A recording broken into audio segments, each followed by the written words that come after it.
When Somalia comes up in the news, it is often as the world's #1 failed state, and for the inevitable links to terrorism that the absence of any effective government often allows.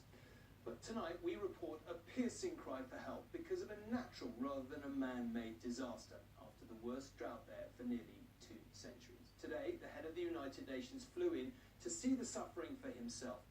That cry for help comes in particularly from tiny, parched throats in one surprisingly peaceful and indeed democratic part of the country, Somaliland. It used to be known as British Somaliland, part of the empire, a page in the stamp album of history, if you like. Then part of Somalia, it declared independence in 1991, although no country recognises it.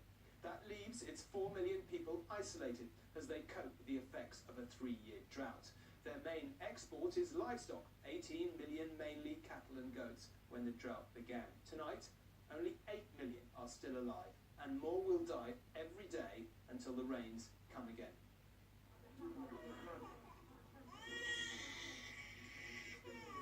When everything else fails, this malnutrition ward, the only one in what is Somaliland's only referral hospital, is the last hope for children like Abdirahman. He has kwashiorkor, a classic symptom of severe malnutrition. He's 18 months old and yet he weighs 5 kilos. In the next door bed is Hamza. He's 2 years old. He should weigh 12 kilos. He barely weighs 8. There are stories like theirs wherever you look in this ward. In fact, it is completely full. So much so that doctors have had to move children malnourished because of the severe drought into other general wards. The exhausted mothers have had to travel hundreds of miles from remote regions and spend their last meagre resources just to get to this hospital in the capital. There was nothing else. And this is a warning, isn't it, of what is to come if there isn't a response? I think it's better that there's a response before it is too late. So I would say this is the warning, so we need an action. That means emergency nutrition and water. A little has arrived from Turkey, Gulf countries, even neighbouring Ethiopia has trucked some supplies in, but no large-scale Western supplies have yet come. We set off at dawn into the remote interior of Somaliland, to the most affected areas, to find out the root causes of this crisis. Even for a land that's no stranger to severe droughts, this is the worst for nearly 2 centuries. Wherever we went, we found the carcasses of dead animals. 1.5 million people, like Guled, half Somaliland's population are nomads and rely on livestock. Out of 18 million animals, a staggering 10 million have been lost to the drought. He has lost 400 sheep alone.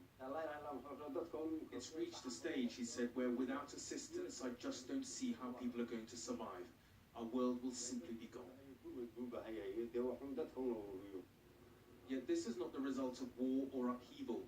This is a natural catastrophe. Where once there would be a 10-year gap between droughts, the rains have failed for 3 consecutive years. We crossed half a dozen large rivers which should be full of rainwater, but are completely dry.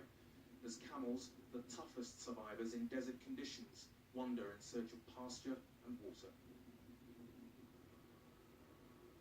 It's forced whole communities to go in search of relief. Settlements spring up in the middle of nowhere.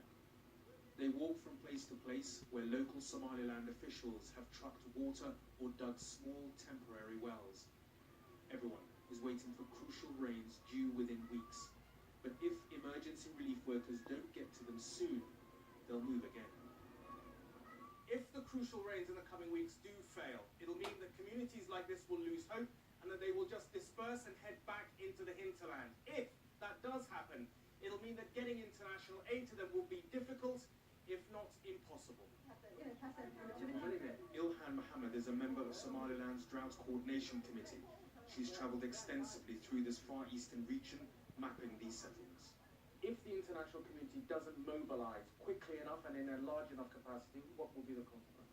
So far we lost the livestock. We have not lost a lot of people yet. But we reach in that moment, you will see a lot of people dying because of we could not provide the food or what they need. International agencies are just beginning to step up their response to what's unfolding in Somaliland. They face the challenge of suddenly having to transform their presence here from being focused on long-term development to immediate, desperately needed relief. If they don't, and the rains fail, it would lead to one thing and one thing only. And Raghi joins us now. Raghi, this is clearly a very upsetting crisis. Can you just give us a sense of just how serious and how you think the situation might unfold over the coming few months? Well, the numbers are stark. The 1.5 million people, almost half the population, are affected by the drought. 300,000 of them in a severe or emergency case. Everything really hinges, Tom, within the next 3 odd weeks, if these rains do fail, as they have done over the last 3 years. People will be left with no coping capacity. What remains of their livestock will have gone, and they will quite simply start to perish. So there is a very, very real and short timetable ticking for an international response. Okay, well, let's just suppose for a moment that the international community can mobilise. How would they operate? Would they be able to operate easily within the country? I think in this area of Somaliland they would. It's relatively stable when you compare the rest of the region. There is also a very large crisis, it has to be said, in the rest of Somalia and in the south where the UN Secretary General was. But there is not the same huge problem with violence and instability in Somaliland as there is in Somalia.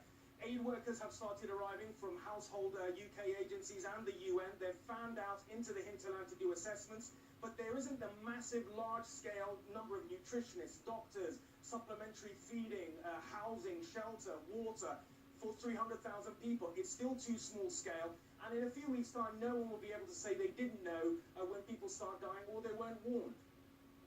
Okay, Raghi, now at least, thank you very much indeed. Well, that brings us